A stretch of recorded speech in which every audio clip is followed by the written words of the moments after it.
just past dawn, one morning in Maine. The hills are alive with the high-pitched whine of two-cycle engines. No, it's not gangs of gung-ho loggers wielding chainsaws, it's snowmobiles, thousands of them, revving up and roaring off into the woods throughout the state. While some might cringe at the disruption to nature's quiet, up here, the screeching, belching sound of the snowmobile is the sound of money. After a decline in the 80s, snowmobiling is back with a vengeance. Sales of the machines, called sleds up here in Maine, are at an all-time high. The sport's popularity even rivals alpine skiing in many northern areas and has grown into a $4 billion industry nationwide. The reason is pretty simple. Basically, they're bigger, faster, and a lot of fun.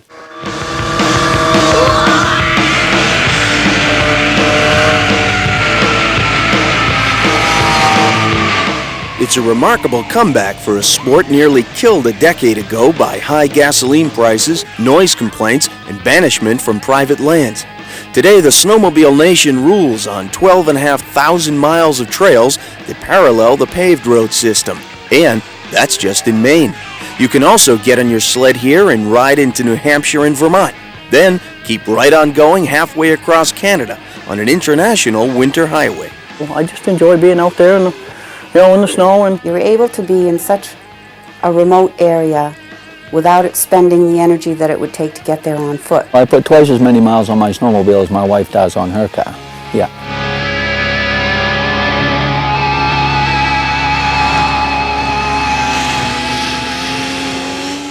We're getting about a 10% increase in growth per year in the numbers of machines out there. We did a trail count about 6 or 7 years ago. We need to update that now, but at that time what they were seeing on these major trails was 500 to 600 snowmobiles a day. I would say that's probably closer to 1,000 snowmobiles a day now. We have towns that are just overflowing with snowmobiles now. In the last 5 years, the sport really has gone crazy. The traffic translates into dollars for many isolated towns in northern and western Maine. Snowmobiling brings more than $260 million annually into the state's economy. The backbone of the boom is a cadre of 280 local clubs, snowmobile enthusiasts who form a kind of volunteer army to build and groom the trails and sponsor events. There's the Minot Moonshiners, the Hollis Honkers, the Leeds Stump Thumpers. If it wasn't for clubs, you wouldn't have any trails because you wouldn't have the manpower or the labor to take care of them and do all the grooming and the swamping and bridge building and, what it takes to make a good trail system. Lewis Wiles is the trail master of the Wirebridge Snow Travelers in New Portland.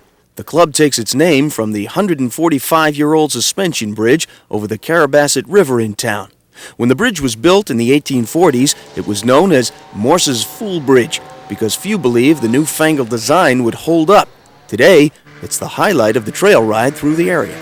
We have trail rides where we take the kids and stuff with us, and then we also have what we call progressive supper. Like we'll go to one person's house and we'll have some hors d'oeuvres. And then we'll go to somebody else's house and have the main meal. And then we'll go to somebody else's house and have dessert. And basically just ride, 30, 40 miles that night and eat at 4 or 5 different stops. I just like being involved with people and I enjoy snowmobiling. If you think of the typical snowmobiler as a renegade grease jockey tanked up on beer, you might want to think again. According to the National Snowmobile Association, the average family income of a rider today is $62,000, twice the national average, and 40% of them are women. Increasingly, whole families can be seen riding the trails. There are stories of baby bottles being heated on engines and of 3 generations riding machines in the same party. Snowmobilers are a really unique group of people. It might be doctors and lawyers, big businessmen out of Boston or New York, and it's the local people, the woods people or laborers or mill people, and when they get on a sled, they're all the same. Quiet during the week, Snowmobile Nation rises up en masse on winter weekends. Many grocery stores and gas stations leave parts of their lots and pumps unplowed so snowmobile customers can ride into town and park. Even out on the trail, in places far from anywhere, businesses have sprung up to service the roaring hordes. Patty and Greg Drummond thought if there was a nowhere, They had probably built their house in the middle of it, deep in the Maine woods, 30 miles from the nearest stoplight, a one-stoplight town. They were amazed to see the number of snowmobilers roaring across their land each year. So we made a pot of stew one day and opened the door of the house and said, "We're selling lunch." And we fed 50 people a day in my house. It evolved that we couldn't possibly feed enough people that were going by that wanted to stop and get warm and have a lunch. So we added a kitchen on to our lodge building and started feeding them here. I guess our best weekend last year, we served 135 meals in one day in a dining room that seats 18. This area that you can see right out front will be solid snowmobiles, so just enough space to walk between them. And sometimes the groups are big enough, if they all leave at one time, there's a cloud of smoke over the whole dooryard when they take off. We live on a dead-end road, which is off from a dead-end road, which is absolutely in the middle of woods and mountains and streams, and that is it. We were flabbergasted to see the amount of people that came through here. And they are amazed themselves to come out of the woods into the middle of nowhere and be able to have lunch.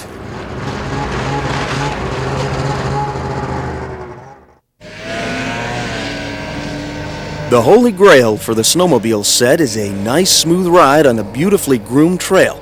Grooming them can be a tough job though, an all-night ride in loud, uncomfortable machines. Bruce Millington knew there had to be a better way.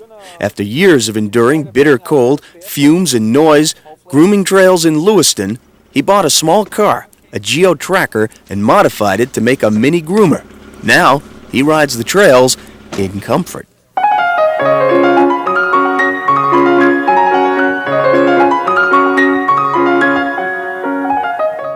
The old days, your body was fully exposed.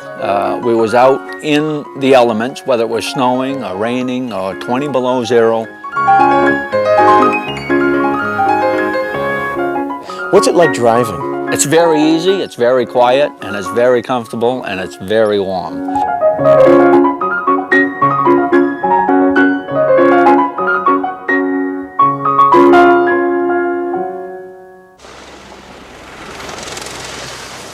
Bruce is what you might call a hardcore member of Snowmobile Nation. In the morning, he and a friend are saddling up for a little ride to Minnesota and back. What's the biggest challenge to making a big trip like that on a snowmobile? Just to say I did it. Yeah, just being able to do it. Some people jump out of airplanes, some people jump off cliffs. We go snowmobiling. Snowmobiles have come a long way since 1924. That was when Wisconsin native Carl Eliasson motorized a toboggan to get across his frozen world. Today's sleds can go from 0 to 100 miles per hour in 12 seconds, cost $10,000, and have some nifty built-in features like hand warmers. Mike Ferguson loves these machines. He grew up snowmobiling and now sells them from his shop, Rev It Up Sports in Rangeley. I don't think there's a slow model out there anymore. You know, you can run anywhere from 60 miles an hour on the smallest machine, I do believe, up to 100 plus miles per hour on a bigger sled. People don't really use that. A lot of people buy the big sleds, but they never really use the speed. It's more, I've got the fastest snowmobile, and let's go out, you know, and I'm the big guy, you know. Snowmobiles are not for everyone. Critics consider them loud, obnoxious, fossil fuel burning infernos, trashing the environment and disrupting the calming beauty of the winter landscape. While many appreciate the dollars snowmobilers bring to the region, others resent the weekly invasion. Connie Coleman is a librarian in Rangeley. A great many of these people don't respect our little town and our little ways. We're quiet, and of course this is a very noisy group of people in general, just because of their machinery, not the people themselves, but their machinery. I would not go to their hometown and drive my snowmobile down their sidewalk, but they feel very free in doing that here. A much nicer afternoon to me would be put on a pair of snowshoes and quietly trek through the woods and see the beauty without all the noise and the fumes. There is a more serious downside to the sport as well: safety. Maine has seen hundreds of recent snowmobile accidents and as many as 12 deaths a year due to the sport.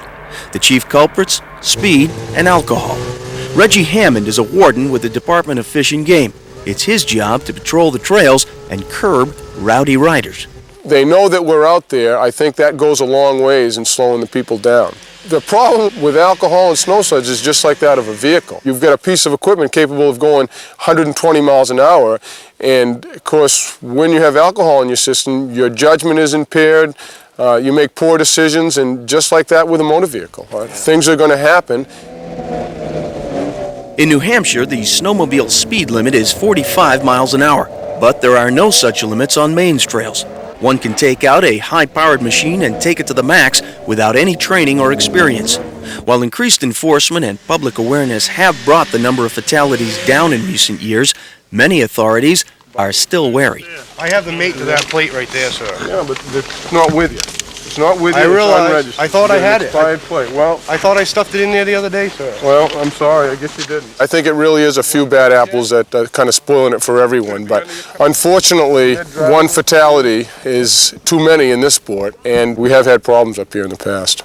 To show up in court on that day or call that phone number and take care of it. The most important thing is to know the machine that you're on, know what it's capable of doing, and just remember, around every corner there could be somebody else coming, and you want to go slow, enjoy the scenery, but pay attention to what you're doing while you're operating the snow machine.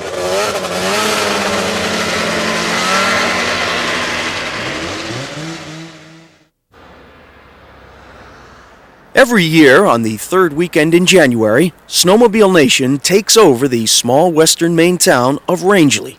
The population triples. The streets look like crowd scenes from Star Wars, and snowmobiles outnumber cars. This is Snodeo, a time to compare machines, talk shop, and ride the trails. Snodeo's a big party. People look forward to coming every year. We've found through past experience, when we've had bad weather years, they come anyhow. They just love to be here. They love to party, ride their snowmobiles. It's just a good time. The main event at Snodeo is the annual radar run, where beefed-up machines race the clock to find out which one goes the fastest. The winner gets a great big trophy.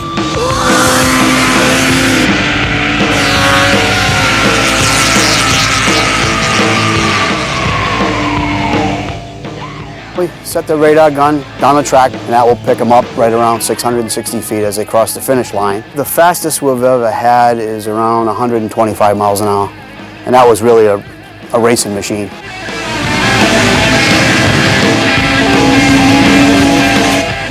Now, lest you think Snodeo is all about muscled-up machines and speed demons, think again. There is another competition here, one which may or may not have anything to do with snowmobiling. Frozen turkey bowling, anyone?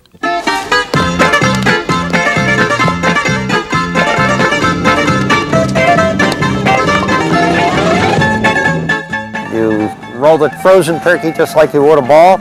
If you knock all the pins over, you get a free turkey. Sometimes it takes a couple shots to do it, but we adjust for that.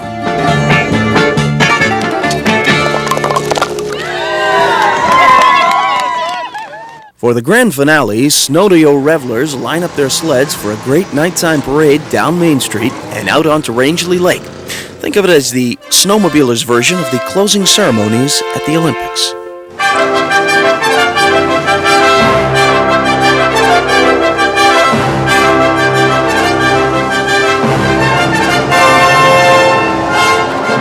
They take them out on the lake, and then they have a pretty decent fireworks display.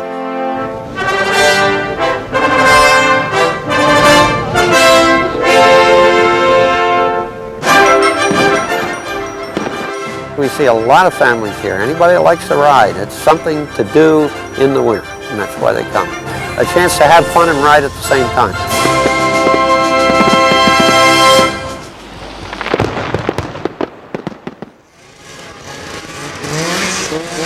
So next time you're driving down the highway and catch a glimpse of a snowmobiler running alongside you before peeling off and disappearing into the woods, realize that they're part of a parallel world of sledding diehards.